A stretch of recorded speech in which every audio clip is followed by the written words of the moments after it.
The movie begins on a coal mining island in Japan, where countless Korean workers are forced to live and work like animals under brutal conditions.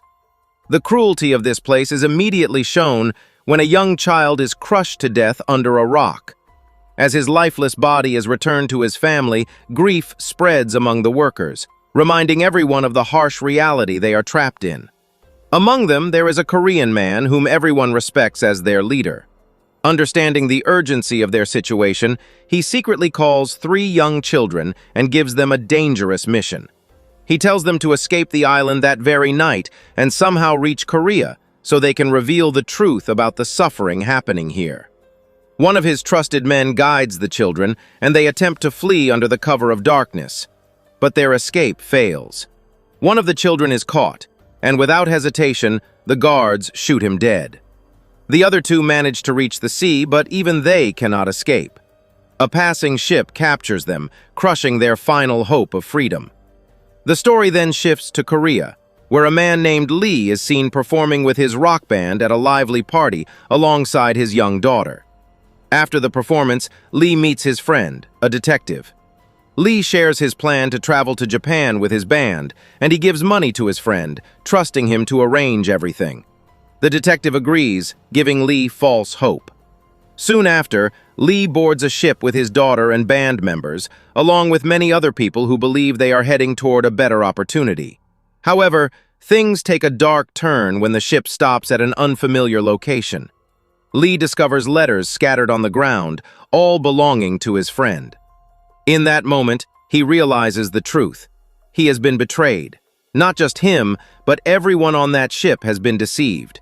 The officers force all the passengers onto a train and transport them to the same island. As soon as they arrive, the reality becomes horrifying. Soldiers and officers begin beating them mercilessly. The helpless people beg for mercy, but their cries are ignored. Families are torn apart as women and children are separated from the men and taken away on another boat. The men are then gathered in one place, stripped of their belongings, and treated like prisoners. A junior manager from the mining company arrives and orders Lee to play a Japanese song. Despite the humiliation, Lee and his band obey. Soon, the senior manager appears and formally welcomes the Korean workers, declaring that they now belong to the company and must work under their control. Each worker is handed an account slip, listing all the expenses they supposedly owe: travel, food, and living costs. The company claims these debts must be repaid through labor. Yet despite these heavy deductions, the workers are given filthy, insect-infested food, barely enough to survive. With no choice left, they are forced into the mines, where they endure exhausting and dangerous work. After their shift, they are allowed to bathe, but even there, violence continues. A Korean supervisor who has sided with the oppressors is seen brutally beating a young boy. This triggers a reaction from a Korean gangster named Choi. Unable to tolerate the injustice, Choi steps in and confronts the supervisor, leading to a violent clash. As the situation escalates, the junior manager arrives to intervene. But instead of backing down, Choi proposes a deal. He challenges the supervisor to a fight. If he loses, he will become their slave. But if he wins, he demands to be recognized as the leader of all the workers. The junior manager agrees, seeing it as entertainment. The fight begins, and Choi unleashes his full strength. He beats the supervisor so brutally that he is left half dead, proving his dominance in front of everyone. Just as the tension rises after the fight, the Korean leader steps in and stops everyone. He warns them that the Japanese are trying to divide them by making Koreans fight each other. He urges them to stay united. However, he agrees that Choi should become the leader of the workers, ensuring order among them. Meanwhile, in a separate area, the senior manager is enjoying a lavish meal with officers and several women. Among them is a young girl. During this gathering, the senior manager asks for his favorite song to be played.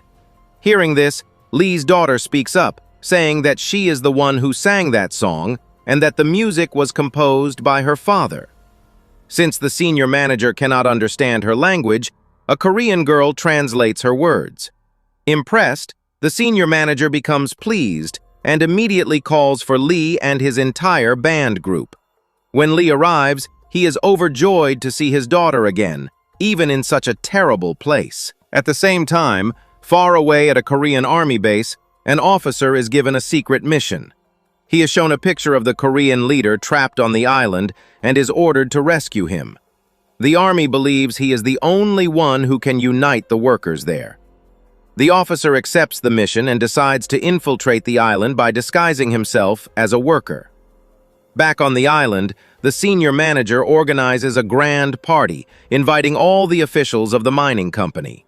Lee and his band are made to perform, and their music entertains everyone present.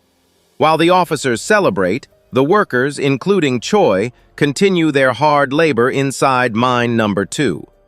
Suddenly, disaster strikes. A trolley filled with coal loses control and crashes, killing many workers. The situation worsens as a fire breaks out inside the mine. Instead of showing concern, the senior manager coldly orders his colleagues to seal mine number 2. He argues that the mine is not very productive anyway, and since only Korean workers are inside, their deaths do not matter. Following his orders, the mine is sealed, trapping the workers inside. Panic spreads among them as they realize they have been left to die. But when the senior manager learns that the Korean leader is also trapped inside, his attitude changes instantly. Fearing a revolt, he orders his men to rescue him at any cost. The Japanese workers attempt to reopen the mine, but they fail. Inside, the trapped workers take matters into their own hands. Using dynamite, they blast their way out and manage to escape. The injured Korean leader emerges alive, and the workers rejoice at his survival. Among them is the undercover army officer sent to rescue him. Later, he approaches the leader and reveals his identity. He explains that the army has sent him to bring him back, but for that, he needs access to a telegraph to contact them and call for a ship. The leader agrees to help and promises to arrange the telegraph as soon as possible. To achieve this, the officer approaches Lee and asks for the keys to the officer's room, where the telegraph is located. But Lee, cautious and desperate, demands to know the reason. The officer finally reveals the truth, that he is an army officer on a mission to rescue the leader. Hearing this, Lee agrees to help, but only on one condition. He demands that the officer also take him and his daughter away from the island. With no other choice, the officer agrees. Soon after, Lee carefully heats the bunch of keys using a candle and secretly takes their imprint on a film reel, preparing for the next step of their risky plan. After taking the key imprint, Lee passes it to his trusted friend, who successfully creates a duplicate key. Once it is ready, the key is handed over to the army officer. Using it, the officer sneaks into the cabin where the telegraph is located and contacts the army, requesting a rescue ship to be sent to the island. While inside, the officer also discovers the Korean account records. But before he can fully process it, chaos begins as enemy planes fly over the island. Everyone rushes to shut off lights and hide in their homes. Taking advantage of this confusion, the army officer secretly brings the Korean leader to an isolated spot. There, he suddenly points a gun at him and confronts him with the truth. He reveals that according to the records, the workers are being forced into a system where they either work endlessly or die. The compensation meant for them is never given to their families. Instead, half of the money goes to the senior manager, and the other half goes directly into the leader's account, all confirmed by signed documents. Shocked, the leader denies everything. He claims he has nothing to do with it and insists that the senior manager is trying to frame him. In the middle of this tense moment, Lee arrives with his daughter. But before anything can be resolved, massive explosions erupt across the island. The senior manager is badly burned in the chaos. As panic spreads, all the Japanese officers rush to safety inside bunkers, abandoning the Korean workers to die outside. In the middle of this destruction, the leader sees an opportunity and tries to escape. However, his own loyal man appears to help him. The leader asks him a simple but deadly question: whether he saw the account records. When the man confirms that he did, the leader immediately shoots him dead, silencing him forever. This entire moment is secretly witnessed by Lee and his daughter, who now understand the leader's true nature. Soon after, a senior officer contacts the junior manager with shocking news. He reveals that Hitler has been killed, and anyone associated with the Nazis is now being hunted as a criminal. He also informs him that America has dropped a devastating bomb on Hiroshima, destroying the entire city. Hearing this, the junior manager explains that their own senior manager has been severely injured in the explosions, and that they need help. But instead of offering support, the senior officer gives a ruthless order: kill your senior and take his place. Without hesitation, the junior manager follows the command and murders the senior manager, claiming his position. The next day, tension rises again as Japanese civilians protest, demanding justice against the Koreans. They accuse a Korean worker of misbehaving with a Japanese girl and killing her. But the truth is far darker. The girl was actually assaulted by the supervisor, who is now shifting the blame onto Choi to save himself. To calm the situation, the junior manager publicly promises that the Koreans will be punished. As a result, Choi is captured and taken away. Behind the scenes, the junior manager meets the Korean leader and makes a secret deal. He promises to help the leader escape the island, but only if he gives half of the money he has taken from the workers. In addition, he must go to America and spread lies, claiming that the Koreans are treated well on the island. The junior manager fears that if the truth comes out, they will face severe consequences. He coldly reveals his final plan. All the remaining Korean workers will be buried inside the mines, eliminating any evidence. Hearing this, the leader agrees without hesitation. But what they don't know is that the army officer and Lee's daughter are secretly listening to everything. After this, the leader gathers all the Korean workers and tries to manipulate them. He claims that the Japanese have misunderstood Choi and admits that the workers are being treated badly. He pretends that he spoke to the senior manager about their suffering and that things will now improve. He promises better food and lighter work. To celebrate this so-called change, he invites everyone to gather at the mine for a grand event. Hearing this, the workers feel hopeful and relieved. But at that very moment, the army officer steps forward and exposes the truth. He tells everyone that the leader is lying, that he has betrayed them all. He reveals that the leader has been secretly working with the senior and junior managers, stealing the workers' money and compensation for himself. The leader quickly denies the accusation and turns the blame around. He claims that the army officer is actually an American spy and is trying to deceive them. He warns everyone not to trust him.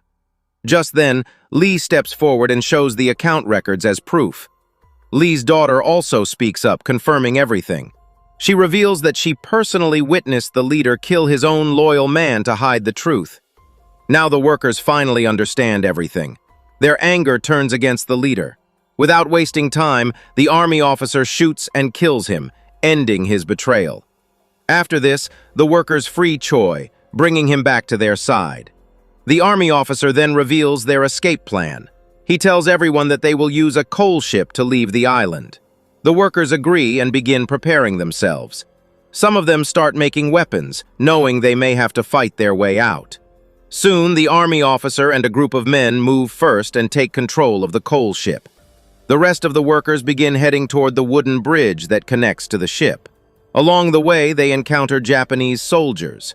To avoid suspicion, Lee distracts them, giving the army officer and his team the chance to silently kill them.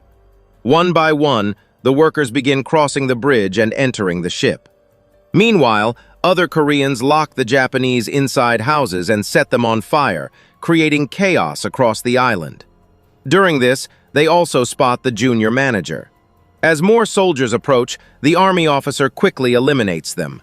But the sound of gunfire alerts the senior officers, who immediately send their forces to stop the escape. A fierce battle begins. Choi, along with a Korean girl and other fighters, stays behind to hold off the Japanese soldiers.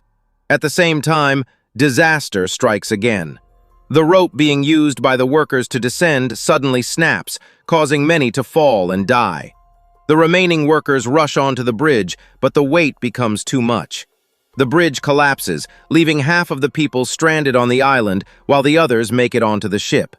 A brutal war breaks out between the Koreans and the Japanese. In the middle of this chaos, Lee tries to lift the broken bridge by himself, but he cannot. Seeing this, his daughter rushes to help him. Slowly, others join in, and together they struggle to raise the bridge again. Meanwhile, the Korean girl fighting alongside Choi is shot by the supervisor. Seeing her fall, Choi is consumed by rage. He charges at the supervisor and attacks him with brutal force, breaking his neck and killing him without mercy.